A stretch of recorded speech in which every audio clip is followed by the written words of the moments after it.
Hello student, पीके academic classes में आपका स्वागत है। मैं पीके पांडे आज आपको दर्पण पढ़ाऊंगा। जैसा कि आपने पीछे वीडियो में देख सकें, दर्पण से रिलेटेड प्रतिबिंब को मैंने पढ़ाया था। अब हमारा टॉपिक है दर्पण। जरा जानते हैं, ये पहला चैप्टर मैंने स्टार्ट किया था। इस पहले चैप्टर में परावर्तन पढ़ चुके हैं। अब हमको दर्पण पढ़ना है। दर्पण क्या होता है, जरा इसको जान जाए। ध्यान दीजिएगा, परावर्तन के रिस्पेक्ट में दर्पण पढ़ा जाता है और अपवर्तन के रिस्पेक्ट में लेंस पढ़ा जाता है। यानी जो परावर्तन चैप्टर है, इसके रिस्पेक्ट में हमको दर्पण प्राप्त होता है और इसके रिस्पेक्ट में हमको लेंस मिलता है। तो यानी अपवर्तन जो होता है ये लेंस से होता है और परावर्तन जो होता है वो दर्पण से होता है। सिंपल सी बात। तो सबसे पहले हम दर्पण पढ़ेंगे क्या होता है। जी हाँ, दर्पण देखते हैं। यदि किसी चिकने पारदर्शी पदार्थ तल पर एक पृष्ठ पर कलई अथवा लाल ऑक्साइड का लेप कर दिया जाए, जैसे देखिए एक पृष्ठ है, इसके एक तरफ मैंने कलई कर दिया, यानी कलई कर दिया यानी पॉलिश कर दिया, किससे? लाल ऑक्साइड का लेप कर दे तो पृष्ठ को परावर्तक पृष्ठ बना दिया जाए। दूसरे पृष्ठ को परावर्तक, यानी दूसरा पृष्ठ क्या है? परावर्तक है। देख सकते हैं परावर्तक पृष्ठ है, ये कलई पृष्ठ है। तो यह निकाय क्या कहलाता है? दर्पण। यानी कि चिकने पदार्थ पे किरण आती है, फिर यहाँ से टकरा के वापस जाती है। इस तरीके से आप देख सकते हैं, यह जो निकाय है, यही निकाय क्या कहलाता है? दर्पण। अब यह निकाय कई प्रकार के हो सकते हैं। हो सकता है तिरछा हो, टेढ़ा हो सकता है सीधा हो। तो इसके आधार पे हम देख सकते हैं दर्पण के प्रकार क्या होता है। तो दर्पण के प्रकार में यदि हम देखते हैं तो हमको क्या मिलता है? दर्पण के प्रकार। तो कहते हैं दर्पण को उनकी आकृति के अनुसार दो भागों में बांटा जाता है। पहले को कहते हैं समतल दर्पण, दूसरे को कहते हैं गोली दर्पण। समतल दर्पण मतलब ऐसे होगा, गोली दर्पण मतलब ऐसे गोला टाइप में होगा। ठीक है ना? तो आइए जरा देखते हैं समतल दर्पण क्या होता है। ऐसा दर्पण जिनको परावर्तक पृष्ठ समतल होता है, समतल दर्पण कहलाता है। अभी आपने देखा टकराने के बाद वापस जाता है, अभी आपने देखा। तो ये देख सकते हैं कि ये मान लीजिए कोई पृष्ठ है। कैसा पृष्ठ है? समतल है, एकदम प्लेन है। ठीक है, तो नीचे की तरफ कलई कर दिया गया है। तो ऊपर वाले पृष्ठ पे जब प्रकाश की किरण ऐसे गिरती है तो टकरा के देखिए वापस चली जाती है। तो कह रहा परावर्तक पृष्ठ समतल होता है, समतल दर्पण कहलाता है। तो इस तरीके के दर्पण को हम समतल दर्पण कहते हैं। ठीक है, आइए जरा समतल दर्पण के गुण देखते हैं। जी हाँ, यह है उसके गुण। तो समतल दर्पण द्वारा बने प्रतिबिंब सदैव आभासी तथा सीधा प्राप्त हो। यानी समतल दर्पण आपके घर में होगा, देखे होंगे घर पे जो शीशा देखते हैं वो समतल दर्पण है। उसके द्वारा जो प्रतिबिंब प्राप्त होता है वो सदैव आभासी प्राप्त होता है। कैसा प्राप्त होता है? आभासी तथा सीधा प्राप्त होता है। आभासी और सीधा प्राप्त होता है। ऐसा अच्छा बताइए, रियल का मतलब आप किस दिखे वो, और आभासी का मतलब वो शीशे में देखते हैं तो आप उसे पकड़ने की कोशिश करिए तो नहीं पकड़ पाएंगे। ठीक है ना? तो इस प्रकार से ये सीधा होता है। समतल दर्पण द्वारा बना प्रतिबिंब का आकार वस्तु के आकार के बराबर होता है। यानी समतल दर्पण के द्वारा जो प्रतिबिंब बनता है, मान लीजिए कोई बिंदु है, यहाँ पर दर्पण रख दिया गया, इसके द्वारा जो प्रतिबिंब प्राप्त होता है मान लीजिए यहाँ पर, तो प्रतिबिंब का आकार वस्तु के आकार के बराबर होता है। मान लीजिए जितना बड़ा ये वस्तु होता है उतना बड़ा इसका प्रतिबिंब भी प्राप्त होता है। ठीक है ना? समतल दर्पण में प्रतिबिंब उतनी ही दूरी पीछे बनता है जितनी की वस्तु दर्पण के आगे होती है। ध्यान दीजिएगा, मान लीजिए दर्पण है, आप यहाँ खड़ा हो जाइए, यहाँ खड़ा होंगे आप तो देखते होंगे कि आपका दर्पण के अंदर अंदर इधर देखिए आभास होता है, जो कि इधर कहीं जगह नहीं है। इधर द प्लेन होती है, इधर प्लेन होता है, देखते होंगे दीवार से लगी रहती है। तो आप देखते हो यहाँ आप खड़े हैं तो जितनी दूरी पे आप खड़े हैं उतने ही दूरी पे अंदर महसूस होता है। थोड़ा सा और खिसकिए तो ये और जाएगा, थोड़ा सा और खिसकिए तो और जाएगा, थोड़ा सा और खिसकिए तो ये और जाएगा। यानी आप दर्पण से जितनी दूरी पे खड़े रहते हैं इतनी ही दूरी पे दर्पण के अंदर आपका प्रतिबिंब बनता है। वही कह रहा, दर्पण के आगे जितनी दूरी पे हम होते हैं पीछे उतनी ही दर्पण पे बनता है। चौथा पॉइंट है, वस्तु तथा प्रतिबिंब को मिलाने वाली रेखा समतल दर्पण पर लंब होती है। यानी समतल दर्पण कोई भी है, मान लीजिए इस पे प्रकाश की किरण ऐसे आ रही है, ठीक है ना?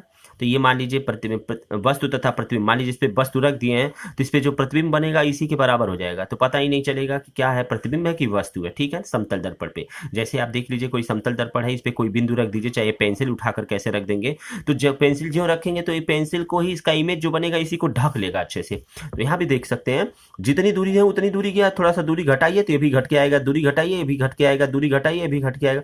जब इसको ले जाकर के शीशे पे रख देंगे तो इसका भी बिंदु है इसी शीशे पे आ जाएगा। तो क्या पता चल रहा, प्रतिबिंब को मिलाने वाली रेखा समतल दर्पण पर हमेशा लंब होती है। अगर खींचेंगे तो ये हमेशा इस पे क्या होगी? लंब होगी। ठीक है, आइए जरा नोट देखते हैं।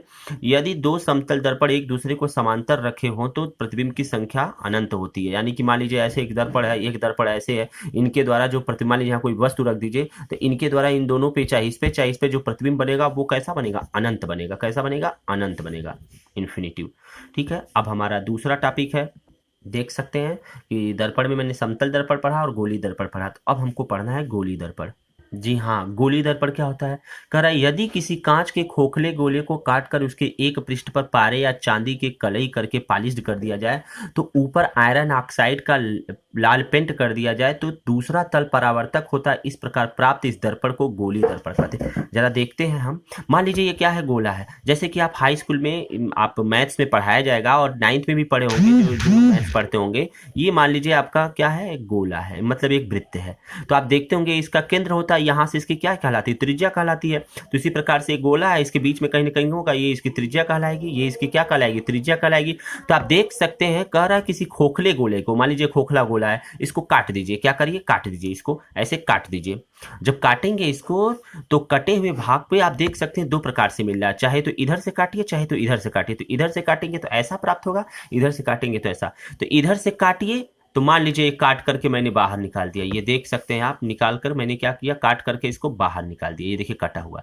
तो आप इसको दो तरीके से कर सकते हैं, या तो इसके अंदर लेप कर सकते हैं, या तो इसके बाहर कलई कर सकते हैं। तो अंदर वाला चिकना हो जाएगा, और यदि अंदर करेंगे तो बाहर वाला चिकना हो जाएगा। देख सकते हैं, इस पे बाहर किए हैं तो अंदर का चिकना हुआ है, और इस पर देख सकते हैं अंदर की तरफ हम लेप किए हैं तो बाहर का चिकना हुआ है। तो ही कह रहा है कि एक पृष्ठ को यदि पारे या चांदी के कलई से उसके ऊपर आयरन ऑक्साइड का लाल पेंट कर दिया जाए, लाल तरह का पेंट कर दिया जाए, तो दूसरा तल परावर्तक होगा। मान लीजिए इसके बाहर की तरफ पेंट है तो ये परावर्तक हो गया, इसके बाहर की तरफ पेंट है तो ये परावर्तक। काटने के बाद जो प्राप्त होता है, तो इसको देखिए अलग जब करेंगे, इसको अलग करेंगे तो ऐसे प्राप्त होगा, इसको अलग करेंगे तो ऐसे प्राप्त होगा। ठीक है, देख सकते हैं ये ऐसे ऐसे हो गया, ये देख सकते हैं ऐसे।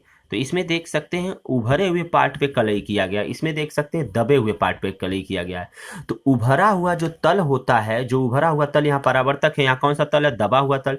तो उभरे हुए तल को हमेशा हम उत्तल कहते हैं, और दबे हुए तल को हमेशा अवतल कहते हैं। उत्तल मतलब कॉन्वेक्स होता है, और अवतल मतलब कॉन्केव होता है। ठीक है, ये याद रखिएगा बात को। हमेशा दबा हुआ जो है वो अवतल होगा। और ऊ ऊ ऊ मतलब उभरा, ऊ का मतलब क्या होता है, उभरा, उभरा। तो देखिए उभरा हुआ तल क्या है, ये परावर्तक, याद रखिएगा, उभरा हुआ तल परावर्तक होता है, तो वो उत्तल कहलाता है। और अगर दबा हुआ अवतल, जो अवतल यानी कि जो उभरा हुआ ना हो, तो इस तरीके से दबे हुए पार्ट को अवतल कहते हैं। ठीक है, इस तरीके से आप देखें हैं। अब हम इस गोलीय दर्पण के इन्हीं दोनों के आधार पर इसको दो पार्टों में बांटेंगे। तो पहला और दूसरा पार्ट जरा देखते हैं। जी हाँ, गोलीय दर्पण के प्रकार में यदि हम देखते हैं तो कहते हैं गोलीय दर्पण मुख्य रूप से दो प्रकार के होते हैं। पहले को कहते हैं अवतल दर्पण, दूसरे को कहते हैं उत्तल दर्पण, अभी जो कि आप पीछे देखे हैं। तो अवतल दर्पण क्या होता है, जरा इसको हम देखते हैं। तो कहता है वह गोलीय दर्पण जिसका परावर्तक तल दबा हुआ, अभी मैंने दिखाया ना उसको, ये पार्ट था ऐसे, तो ऐसे हुए पार्ट को मैंने क्या कर दिया, यहाँ से काट दिया, ऐसे यहाँ से काट दिया। तो काटने के बाद इसको इधर मैंने क्या कर दिया, ऐसे कर दिया। मैंने इधर किया था तो कोई मतलब, चाहे इधर करिए चाहे इधर करिए, ये देखिए ऐसे कर दिया। यही देखिए काट करके यहाँ लाया गया, यहाँ से ये काट करके टुकड़ा ऐसे जो है ये लाया गया यहाँ पर। ठीक है, तो कह रहा परावर्तक तल दबा हुआ होता है।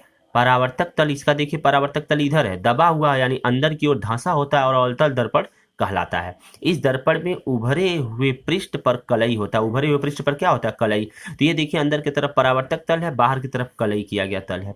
तो आप देख सकते हैं आपतित किरण जो आ रही है यहाँ से टकराने के बाद बिंदु से इधर चली जा रही है। तो आप देखिए इस तरीके से अगर आप देख सकते हैं, ये है तो इसमें ये बिंदु है, तो यहाँ से इसका डिस्टेंस ये देते हैं ना, तो यही चीज़ें अगर काट के निकालेंगे तो ये चीज़ देखिए मिलेगा ऐसे। तो देखिए यहाँ से ऐसे खींचेंगे तो ये, तो वही चीज़, ये इसका सेंटर है, कहीं ना कहीं सेंटर होगा, और जहाँ पर कट कर रहा है उसको बिंदु पी कहते हैं। ठीक है, इस तरीके से। आइए जरा देखते हैं अवतल दर्पण क्या होता है। अवतल दर्पण का मतलब होता है वह गोलीय दर्पण जिसका परावर्तक तल क्या होता है, उभरा हुआ यानी बाहर की ओर उठा हुआ होता है। देखिए परावर्तक तल क्या बाहर की ओर उठा हुआ है, और उत्तल दर्पण कहलाता है। इस दर्पण में दबे हुए पृष्ठ पर कलई है, दबा हुआ पर जो उस पर क्या है, कलई किया गया रहता है। तो आप देखिए इसका गोला अगर बनाएंगे तो इसका गोला या किसी गोले का पार्ट होगा, ऐसे कोई गोला होगा उसका पार्ट होगा, तो इधर वाले पार्ट को क्या कहेंगे, ये कहेंगे, ये बिंदु पी हो गया, इस डायरेक्शन में कहीं ना कहीं बिंदु होगा। तो ध्यान दीजिएगा। एक चीज और मैं आपको बताना चाह रहा हूं, तो ये बाहर वाले को क्या कहते हैं, परावर्तक तल, और अंदर वाले को कलई किया गया। कलई हमेशा लाल ऑक्साइड का किया जाता है, देख सकते हैं आप। और एक चीज मैं आपसे बताना चाह रहा हूँ, इन दोनों चित्रों में आप देख सकते हैं, इन दोनों चित्रों में, इस चित्र में आप देख रहे होंगे इधर से प्रकाश की किरण आ रही है, इस चित्र में भी देख रहे हैं प्रकाश की किरण इधर से आ रही है। तो हमेशा किधर से आ रहे हैं, बाएं तरफ से। कहां से आ रही है, बाएं तरफ से। और आप देख सकते हैं इसमें भी कहां से आ रही है, बाएं तरफ से। तो ध्यान दीजिएगा, जब भी हम बनाएंगे, जब भी हम दर्पण को बनाते हैं, तो हमेशा बाएं तरफ, याद कर लीजिए बाएं तरफ जो होता है वह परावर्तक तल होता है। कैसा तल होता है? परावर्तक, क्योंकि प्रकाश की किरण हमेशा बाएं तरफ से भेजी जाती है, दाहिने तरफ से नहीं। याद रखिएगा, लिखने का तरीका होता है। इसे एक वैज्ञानिकों द्वारा प्रूफ किया गया था कि अगर दाहिने तरफ से करते तो कंफ्यूज हो जाते, इसलिए हमेशा बाएं तरफ से प्रकाश की किरणें भेजी जाती हैं। तो बाएं तरफ से प्रकाश की किरणें भेजने के लिए चिकना होना चाहिए, तभी ना चिकना होगा, तभी ना वो चिकना होगा, चिकने तल पे टकरा के वापस जाएगा। तो ये देखिए परावर्तक तल है, तो इस पे टकरा के वापस गया। ये देखिए परावर्तक तल है, तो सिंपल सा, इसमें इधर घुमा है, इसमें इधर घुमा, इससे कोई मतलब नहीं है ज्यादा आपका। ठीक है, तो हमने क्या देखा? उत्तल दर्पण। ये इस तरीके से टॉपिक कंप्लीट होता है। अब हम क्या करेंगे, इसी दर्पण के परिभाषाओं को जानेंगे कि किस तरीके से दर्पण का परिभाषा होगा। तो आइए देखते हैं। जी हाँ, ये हमारा अगला टॉपिक होगा, गोली दर्पण से संबंधित परिभाषाएं। गोली दर्पण से संबंधित परिभाषाएं, मान लीजिए ये कोई गोला इस प्रकार से है, ये इसका क्या है? केंद्र है, ये इसकी क्या है? त्रिज्या है, ये इस पर जहां काट रहा है ये बिंदु P है। तो इन्हीं सारी चीजों को क्या है, ये कैसे है, दबा हुआ पार्ट, उभरा हुआ पार्ट, इनसे संबंधित जितनी परिभाषाएं होंगे सब हम आपको अगले वीडियो में बताएंगे। इस वीडियो में बस इतना ही रहने देते हैं। यदि वीडियो अच्छा लगा हो तो अपने दोस्तों को शेयर जरूर करें और साथ ही साथ इसे लाइक करना एकदम ना भूलें। और यदि आप चैनल पे नए हों तो सब्सक्राइब करके बेल आइकन को जरूर दबा लें ताकि नोटिफिकेशन आपको मिलता रहे। तो इस वीडियो में बस इतना ही। धन्यवाद।